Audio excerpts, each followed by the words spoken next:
Oh man, I can't wait for another episode of Sword Art Online. This is my favorite anime.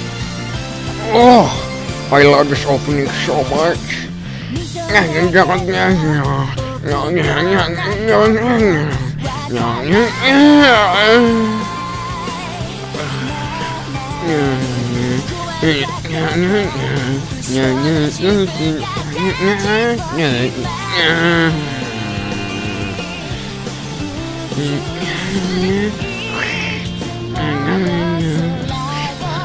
Oh, it's hard to speak. My favorite part's coming up. I turn out konnichiwa.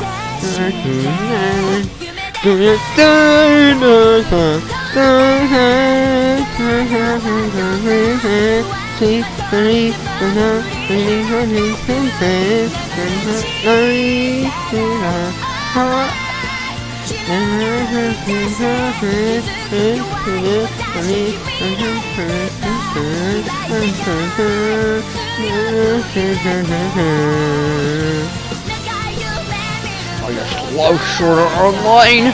With all my heart, is my favorite anime.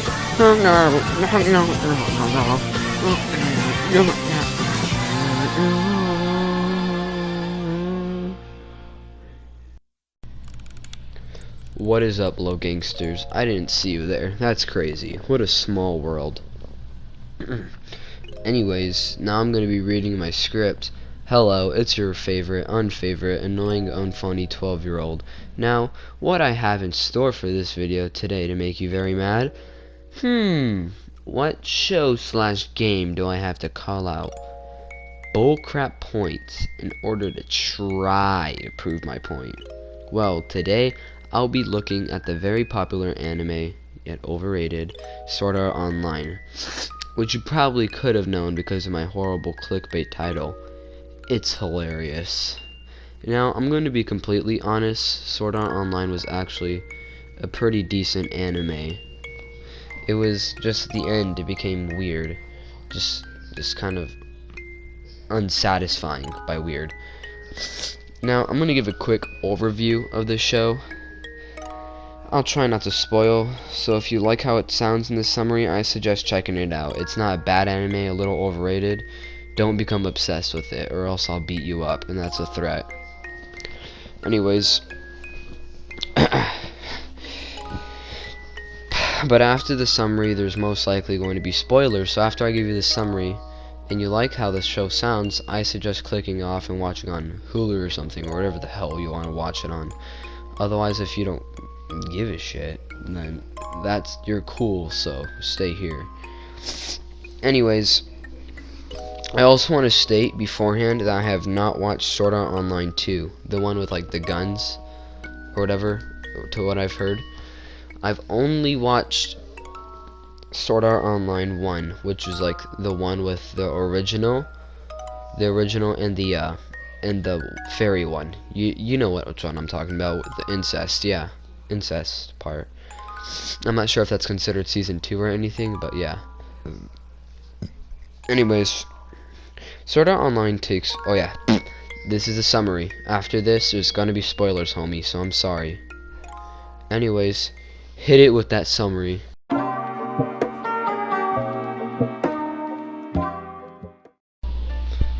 Sword Art Online takes place in a virtual RPG world. Don't remember what the hell it's called. They are then informed that if they take off their VR headsets or die in the game, they will die in real life with a little mechanism in their VR headset. They're also not able to log out. So, yeah. Their goal was to complete the game and fight 100 bosses, so pretty much like 100 levels, and they would be set free and be able to log out of the game. Alright, that was pretty much the summary.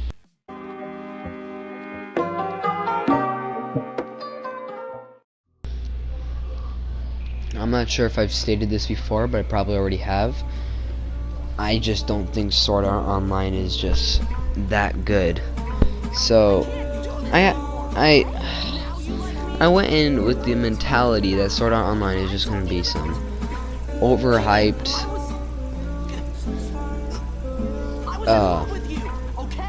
overrated anime. Oh, what about My Hero Academia? Shut the hell up.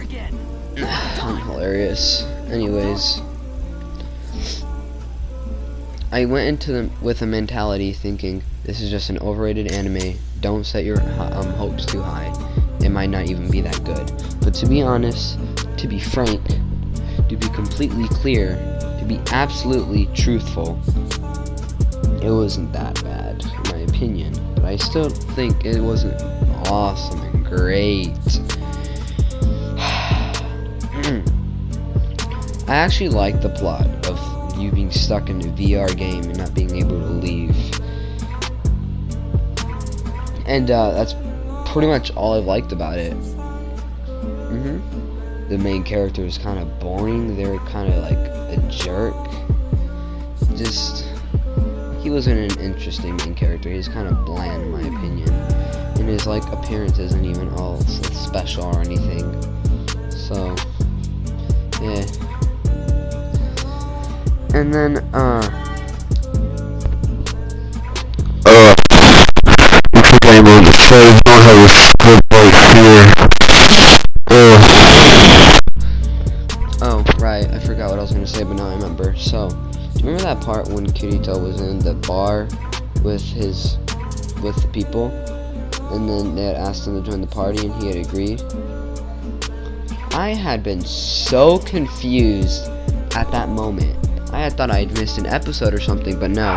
It's just that the creators had pulled off a sneaky one and just tried doing a time skip like that, and like it kind of made me a little mad because they did a time skip with no warning. It didn't even say anything like 2 months later or anything like that, so I was really upset about that. Also, that girl, I could probably relate to her.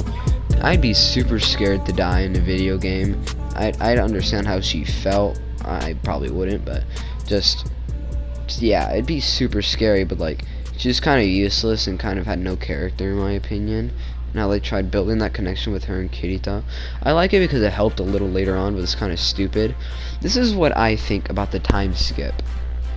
The time skip makes me angry, not solely for the reason because they just did it without warning, but because it just seems like it was made up last second just to try to give Kirito some more special character unique stuff, like just because he has like a little special background because his friends died.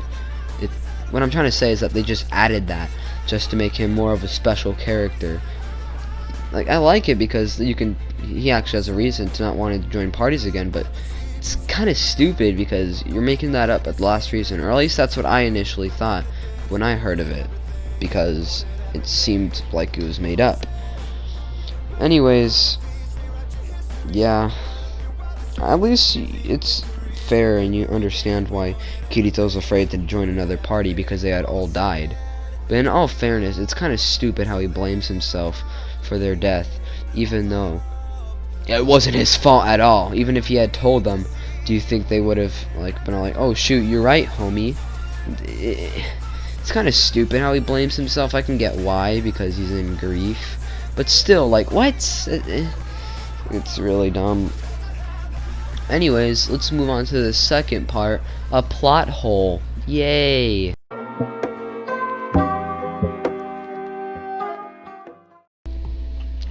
Alright, now to the plot hole. So do you remember the Christmas episode when Kirito gets a reviving orb thing and the whole episode did nothing, literally nothing to the plot? Yeah, I remember that too. Besides, I don't remember a time when it was used, the orb itself. Literally, his homie could have used it when Kirito was fighting the final boss. Like, bruh, you literally just gonna let your homie die like that? Anyways, what's the plot hole? Shut up, I'm getting there. Anyways, they pretty much all try go getting the orb. But here's the plot hole. What the hell? So the orb, to what I remember, works like this. You can revive a person that has died in under 30 seconds that they have died, and then it'll revive them and make them come back. So are you telling me that when a person dies, they stay alive for 30 more seconds to see if the orb would be used, and if not, they are killed, right? So this 30 seconds should give the person consciousness, and they should be able to take off the helmet and they wouldn't die. So what? That's like who you know what I mean. Just, it's stupid. It's whatever. Let's just get on to reason 3.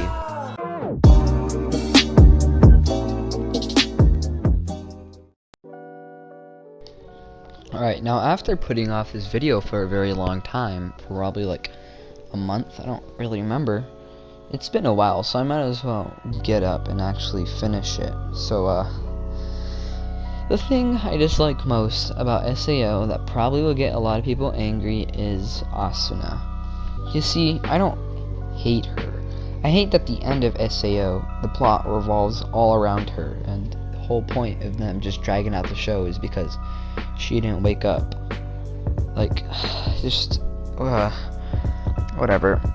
And I was fine with Kirito and Asuna liking each other. I thought it would be like a harem anime where Kirito was kind of oblivious to all the girls that had liked him. But I'm fine with them liking each other. But as long as it didn't get in the way of action and fighting and stuff. It really didn't. That's just the only thing I was concerned about. And when they kissed in the valley place, I wasn't all awe and shipped it or anything. I really couldn't care at all. It was okay. I didn't bother me. I didn't care either. So I'm probably gonna get hated by saying that. But I was just, it kind of made the show boring in my opinion. I wasn't ecstatic, but I wasn't upset because of it. I did become upset when they moved to the cabin. I thought the little girl, I forgot what is her name, Yuri? Whatever, she was sort of nice until I realized that the show was taking a turn to revolve around Kirito and Asuna's relationship. And oh my god, was I angry at that point. At that point, I even considered to stop watching SAO after the first season because I had thought it was originally stupid, but I kept on giving it a little bit more of a chance. Now we're on to SAO Part 2. It's pretty much the same plot around the, well, I'm not gonna give another summary because this is still part on the Asuna topic. I thought it was stupid how the show revolved around saving Asuna. Like, how come you just didn't record what the hell the guy with glasses had said and then showed it to her father, and the father could have pretty much arrested that guy, and if he killed Asuna, then he would have went to jail. You know what I meant. Even, I didn't like all the freaking Kirito and Asuna stuff, because then it even got weird because I was watching it in front of my sister, and then Iri, whatever the hell her name was, the little girl, had called Kirito daddy, and my sister, and I got some weird looks from my sister. Now, you might think, oh, this guy doesn't ship Kirito and Asuna, kill him, he doesn't deserve to live. That's a little mean in my opinion, but yeah. In Sword Art Online, I loved the ending, that he actually managed to kill the final boss, and I thought the conclusion was awesome, and it made a worthwhile anime. But then a second part came along, and that just made it all boring and threw that out the window. Sure, they probably had some more reasons, but the way I saw it was that they were just not money hungry, but they just wanted to keep the show living, and I didn't think that was very cool. And just, it kind of ruined the show. Asuna. I'm not saying she ruined the show, but how the plot revolved around her and Kirito's relationship kind of ruined it all for me. Also, I have to get on to the next part, which is probably the most bad part. Okay, the worst part besides Asuna. The Asuna plot ruined the show. This was probably the worst part about the show. Here it is.